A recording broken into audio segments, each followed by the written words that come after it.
I'm a new guy to this space. About 4 months ago, I was introduced to the concept of blockchain. Prior to that, I'd had some run ins with Bitcoin transactions, but I didn't fully understand what blockchain meant, what the technology was all about. Over the last 4 months, I've taken a lot of time to study, analyze, evaluate what this technology is all about.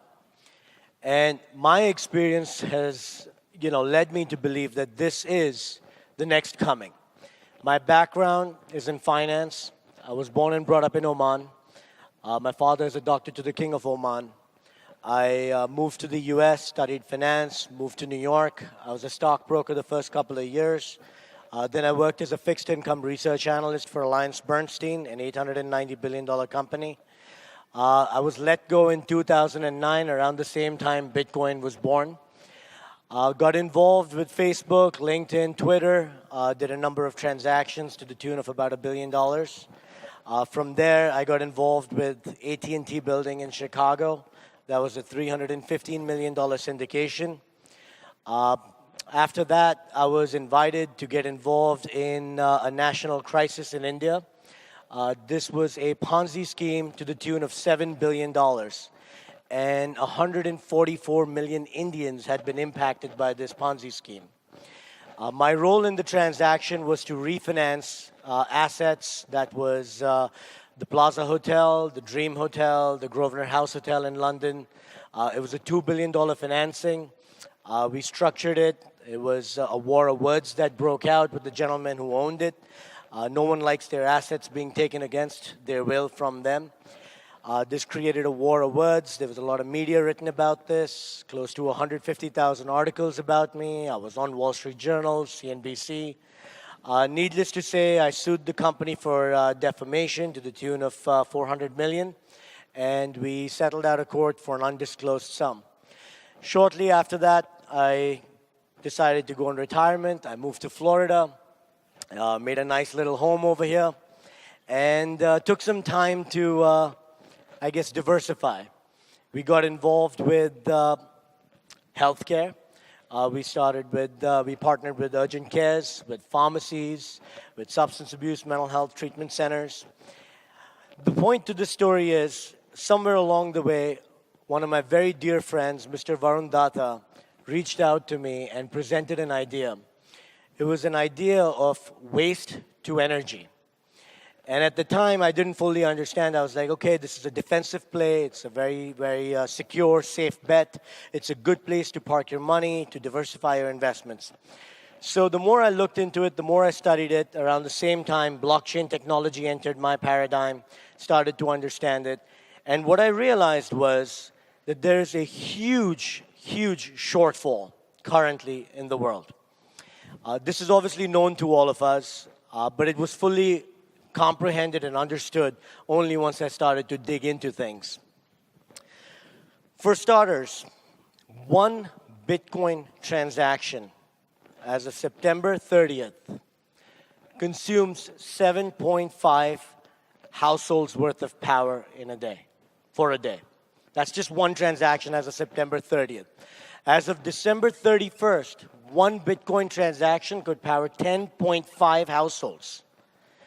And as of this morning, that number is now 11.87 homes. Just to put it in perspective, that's 2 weeks, guys, or 19 days, so a little less than 3 weeks. And we've already added an extra 2 homes to the list. This rate of energy consumption is mind-numbing. I'm going to add to it another caveat. On December 31st, global mining revenues were at $19.4 billion. Global. The total cost was $2 billion. As of this morning, global mining revenues is projected at $11 billion, and the cost is still $2 billion. So the cost hasn't changed, but the spread has thinned out. And this is because the process of mining Bitcoins is getting harder and harder and harder. And at this rate, the currencies are unsustainable, they're unscalable. It's not feasible to actually have cryptocurrencies on a mass adoption basis. What drives anything on planet Earth is energy. It's the most fundamental, foundational building block of life. An amoeba, to go from a single cell to a multi-celled organism, requires energy. For all of us to wake up in the morning, eat our breakfast, use those calories to convert it to joules, those joules that drive us through the day, it's all energy. So it wouldn't be surprising that every technological or massive human advancement that's taken place over time has required an insurmountable amount of energy. When we had bullock carts, to go from bullock carts to automobile, we needed a lot of energy.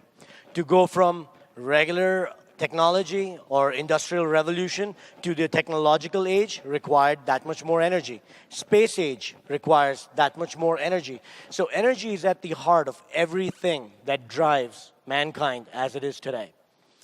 Having said that, there is a law of physics that states energy is neither created nor destroyed.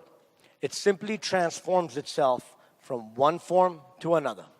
So all the energy we need is still here. We just need to find ways to harness it. We have some great ideas: hydro, wind, solar. These are all remarkable ideas. However, they're limited to natural resource availability.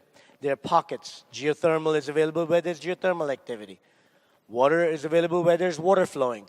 Wind is available where there's wind flowing. So human beings are everywhere, and human beings tend to produce a lot of waste. So with this, I'll introduce to you Fornew. Fornew Limited is a waste-to-energy treatment plant. What we do is we collect the waste, we put it through a high-pressure combustion chamber. The gases that generates then turns the turbines, which then generates electricity, and the electricity is then utilized either to be sold to the national grid or put it towards a project of your choosing. Having said that, the revenue collected from the waste collection process allows us to operate the plant at break even. Therefore, all the energy that is created is actually free energy. The only cost to that energy from time to time is maintenance and upkeep of a plant. From an accounting standpoint, a plant can sustain itself for 50 to 100 years, but from an accounting standpoint, at 50 years, you depreciate it down to salvage value. Fornew is the first infrastructure-related project for the crypto community space. There hasn't been a public utility company that has entered this space. It's important to note we are not an exchange-traded platform. We are producers of energy. Therefore, the energy we produce, we own it, and we can apply it where we want to. What we decided to do, initially, first we thought about it, we would go and we'd sell the energy to a national grid. There would be all the surplus and profits, and that's all great.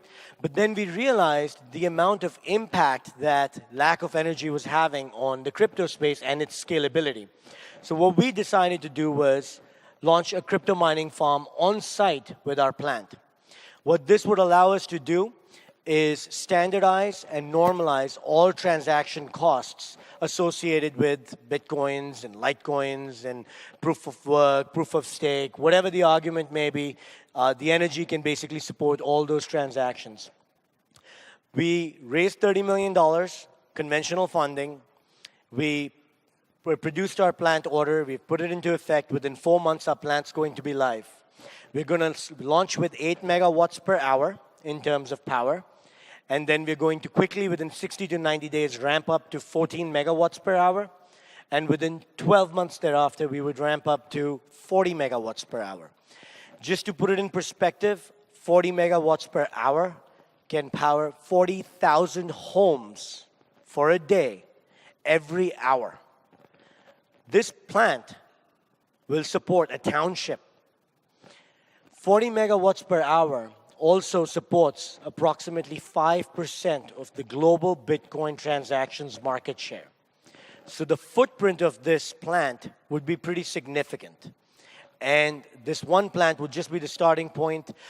We've been in talks with a number of folks.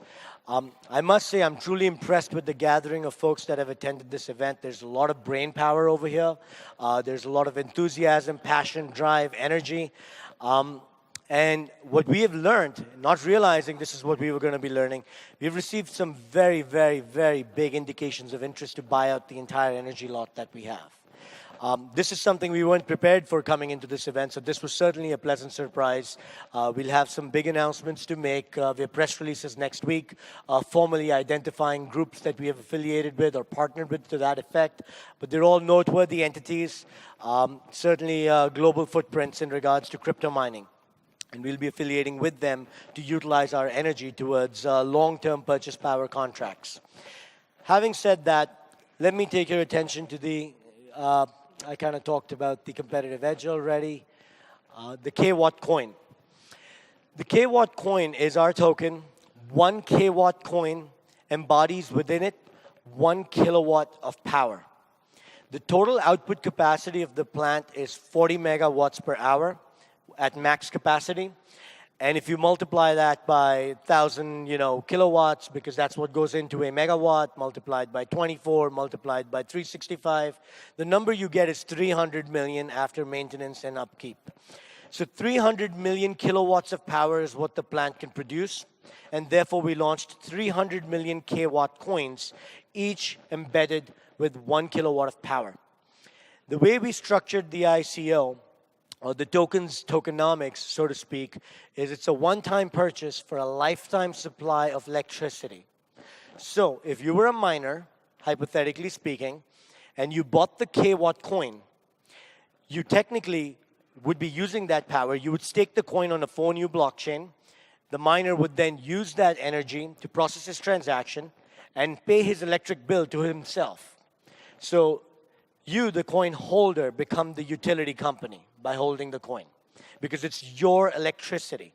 You could use it either towards the national grid, or you can use it towards a crypto mining farm. So there are options, there is flexibility, there's different motivations to different folks.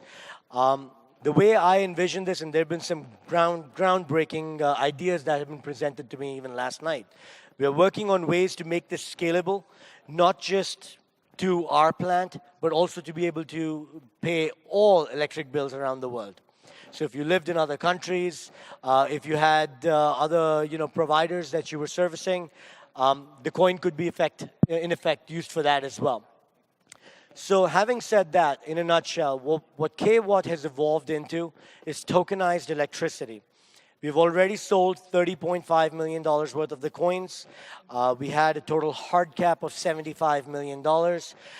We have strong reasons to believe that through the end of this event, we will be completely sold out with maybe $1 to $2 million worth of allocation left, which we were anticipating a March 31st ICO ending date, which I don't think will be required any further. It's most likely going to be wrapped up by the end of this month, if not by the end of this weekend. So having said that, I'm truly excited. I invite you guys to come on down to our booth, learn more about us. We have a contest that we had announced. I don't know how many of you are aware of this. It's a 1 million KWatt giveaway. You get involved with the contest by entering into it. 1 Ether minimum purchase. You get KWatts for the purchase, and one lucky winner gets 1 million KWatts.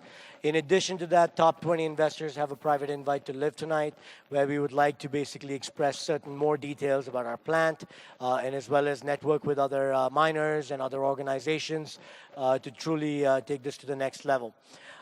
The coin also has utility above and beyond just the plant.